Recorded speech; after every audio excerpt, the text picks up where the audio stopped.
Nako po, binuking po makabida, no? Ngayon, ni dating Supreme Court Senior Associate Justice Antonio Carpio po makabida, no? Na ito palang 60 billion pesos na pondo po ng PhilHealth, ginamit pala, ano? Sa flood control projects po, ano? Makabida. Mantakin nyo, ha?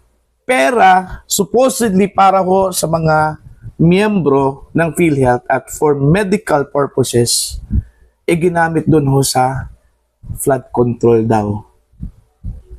Terrible talaga ito, mga kapita. Ito, babasahin ko lang po. Ito hong article po ng Batas PH po, ano, mga kabida. PhilHealth funds diverted to flood control projects. Former Senior Associate Justice Antonio Carpio disclosed that 60 billion pesos in excess funds from the Philippine Health Insurance Corporation of PhilHealth had been transferred to finance flood control projects, citing circulars issued by the Department of Finance. Yung kanya hong pinagbabatayan ho dito, yung circulars na inisyu ho, mga kabida, ng Department of Finance. Ano?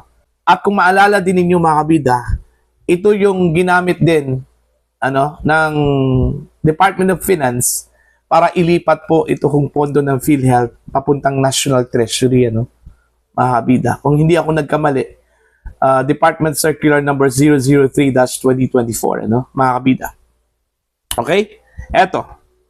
In an interview, Carpio explained that the DOF circular authorized the Department of Budget and Management, o DBM, to release the transferred funds under unprogrammed appropriations. So, sa ilalim ho ng unprogrammed appropriations po, mga kabida, okay, inilipat ito hong pondo po ng PhilHealth. At mind you guys, ito hong unprogrammed appropriations, dito ho kinukuha po, mga kabida, yung mga proyekto po, sa ilalim po ng Department of Public Works and Highways. Yung flood control projects, mga kabida, Okay? Sa aking pagkakaalam po, po. He noted that around 107 billion pesos was allocated for flood control projects, effectively including the 60 billion pesos originally sourced from PhilHealth. Ayon. So, 107 billion pesos yung inallocate po, mga kabida, para sa flood control project. At parte po doon, mga kabida, yung 60 billion pesos po. Okay, hindi ko talaga mag-gets at hindi ko kayang lunukin po, mga kabida, ito hong na-discover po ni Justice Carpio. Mantakin nyo, ha, pera po ng mga miyembro po ng PhilHealth, hindi po pera po ng gobyerno yan. Kung tutukusin, pribado po yan eh. Okay? Kasi pera po ng mga miyembro po ng PhilHealth yun. Na supposedly, para sana doon ho sa pag-increase, mga kabida, ng mga benepisyo po ng PhilHealth members. For medical expenses po, mga kabida. Pero ang ginawa po ng gobyernong ito, okay, kinuha po, mga kabida, mula sa PhilHealth coffers, okay, at inlipat sa National Treasury thinking na doon lang po yan. Okay? Nakaantabay po, mga kabida. Kasi po, ang kanilang argumento po dito, kukunin natin to kasi idle fund po ito ng PhilHealth.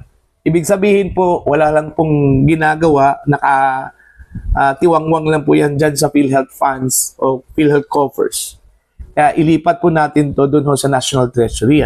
Yun yung pagkakaintindi po natin. Pero yun pala, mga kabida, ang totoo, batay ho doon sa nidiscovery po ni Justice Carpio, ginamit pala yon para ho sa flood control projects. Ang sakit po. Diba? At hindi ho tayo nakakasiguro po, mga kabida, na ito hong 60 billion pesos ng PhilHealth, talagang napunta ba talaga doon ho sa flood control projects na yon, mga kabida? Kasi po, kung pagbabatayan po natin yung lumabas na issue po, mga kabida, sa ginagawang investigasyon, alright, both Senate and ICI, lumabas po na may mga na-discovering ghost projects, may mga substandard projects, mga kabida. Diba? Kung napunta doon ho sa ghost projects yung pera natin, yung pera po ng PhilHealth, mga kabida, o di kaya sa substandard projects po, Ngayon ang question, saan napunta yung pera? Doon sa bulsa po ng mga may pakana po, ano, mga kabida. Diba? Ang sakit talaga.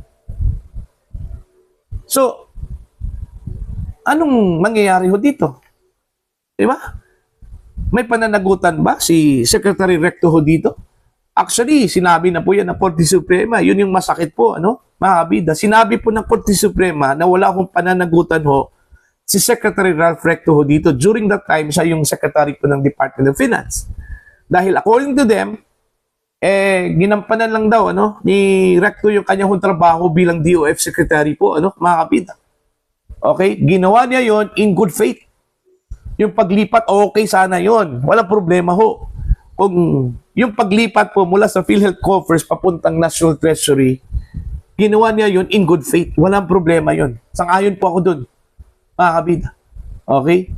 Kasi thinking na nandun lang po yun sa National Treasury. Pero nung inilipat po yung pondo papuntang flood control projects para punduhan po yung proyekto po, mga kabida, yun na po yung mali. Alright? Doon na po nagkaroon po ng krimen, mga kabida. Kung yung paglipat po sa National Treasury ng 60 billion pesos walang krimen, kasi walang criminal liability daw ito kung si Secretary Recto kasi ginawa lang daw niya yung kanyang trabaho in good faith.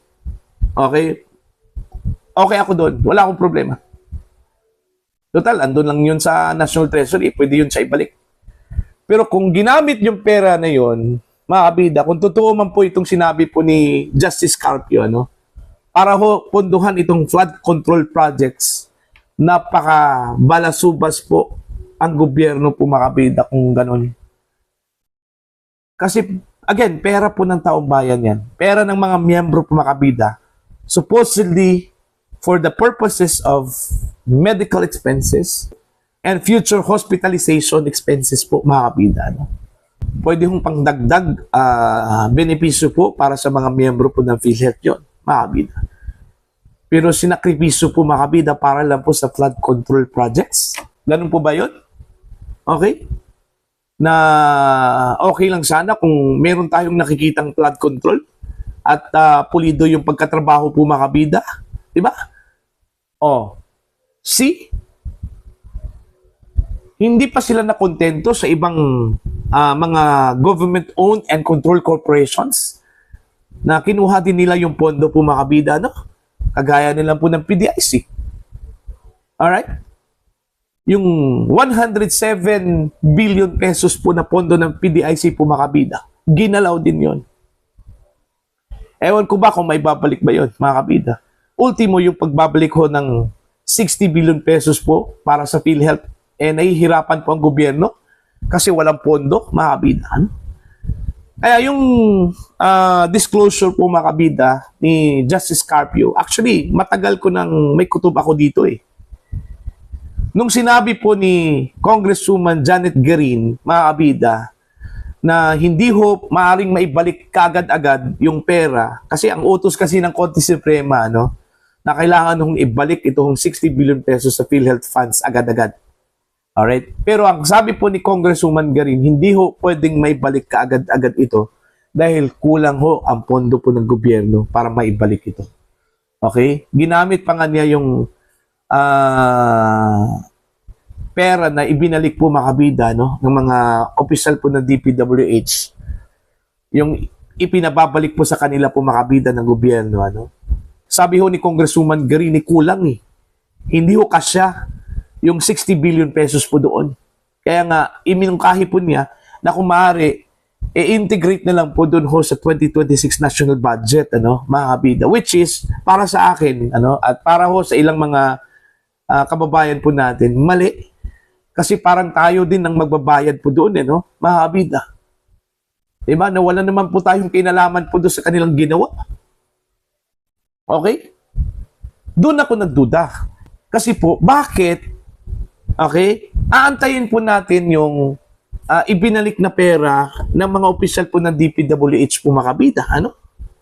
Diba? Magkaiba po yun eh. Flood control projects at saka yung PhilHealth funds. Bakit doon ho natin kukunin sa ibinabalik po ng mga opisyal po ng DPWH yung pambayad natin o na pambayad po ng gobyerno sa 60 billion pesos po mga kabida na kanilang kinuha para lang po may balik dun ho sa PhilHealth coffers. Doon ako nagduda na baka yung 60 billion pesos ginamit po yon sa flood control projects mga kabida. At yun nga, nagkakatotoo po mga kabida yung aking hinala po. Dito ho sa disclosure po ni Justice Carpio, dito ko po napagtanto po mga kabida na talagang ginamit itong pondo na ito para sa flood control projects. Tapos walang pananagutan lang po ito hong si Secretary Recto. Dapat kasuhan po yan. Dapat haharap po ito, mga kabida. Sa husgado ito kung si Recto. Kasi malinaw yung kanyang ginawa. Kung totoo man po itong sinabi po ni Carpio po, mga kabida. Okay? Diversion yun. Okay? From PhilHealth funds, from PhilHealth benefits, papuntang flood control projects. Napakalinaw yung kasalanan po, mga kabida, Kung sa banal na kasulatan pa yan, that's cardinal sin. Okay? Yung malaking kasalanan po na ginawa po ng tao po makabida. Yun din yung kasalanan po na ginawa ko ni Secretary Recto. Okay? Kung totoo man po ito, linawin lang po natin yung na-discover po ni Justice Carpio po makabida. Para sa akin, may hinahala na po ako eh. Okay? At dinagdagan po Justice Carpio po makabida yung aking hinahala po, na ginamit po sa flood control projects yung pera po ng mga PhilHealth members, mga kabida. Kaya nga, hindi ho maiiwasan na galit ito kong mga PhilHealth members. Dahil pera po nila yun, mga kabida. Hindi po yun parte po ng pera po ng gobyerno. Galing ho sa dugo at pawis po ng mga kababayan po natin yan. Okay? Pero ginalaw. Okay? Kasi ho, ang akala po ng gobyerno ay idle. Walang hindi ho ginagamit. Okay? Kumbaga parang nakatiwangwang lang po mga kabida. Ay, nako. Diyos ko, patawarin mo sila. Okay? Kung ordinaryong tao lang po, ordinaryong kriminal, pag gumawa po ng krimen, huhulihin, kakasuhan, at ikukulong. Pero ito hong si Secretary Recto po mga kabida, wala lang po. Okay? Walang criminal liability. Dahil according to some Supreme Court justices, ginawa lang daw ni Secretary Recto yung kanyang trabaho in good faith. Alright? In good faith. In good faith ba yung ilipat mo yung pondo papuntang flood control projects? In good faith ba yun? Alright? Gagamitin mo yung pondo pang medical para lang po sa ibang bagay? In good faith ba yun? Alright? So, sana magsilbing aral ito mga kabida, Pero yung aral po, dapat may pananagutan. Kasi walang silbi yung aral kung wala hong pananagutan po mga kabida, Although meron na pong reklamong isinampa po mga kabida, Plunder, I think, sa Office of the Ombudsman, meron kasing nagsampa po ng reklamo against Secretary Recto, grupo po yun mga kabida. Nakalimutan ko lang yung kanilang grupo, Basta meron pong nagsampa ng reklamo po, mga kabida, sa Office of the Ombudsman, laban ho kay Secretary Recto. At I think kabilang ho dun sa kanilang reklamo po, plunder mga kabida, po. Anyway, abangan na lang po natin, yung magiging resolution po ng Ombudsman dyan, mga kabida. Sana gawin po ng Ombudsman yung kanilang trabaho dito, mga kabida. Okay? So, yun po. Para po sa inyo, ano po ang inyong opinion at pananaw? Please comment down. Sa mga hindi pa po subscriber sa channel, please subscribe. Just click the subscribe button, click the notification bell, click all para updated po yung makabida sa aking mga uploads. Maraming salamat po sa inyo lahat.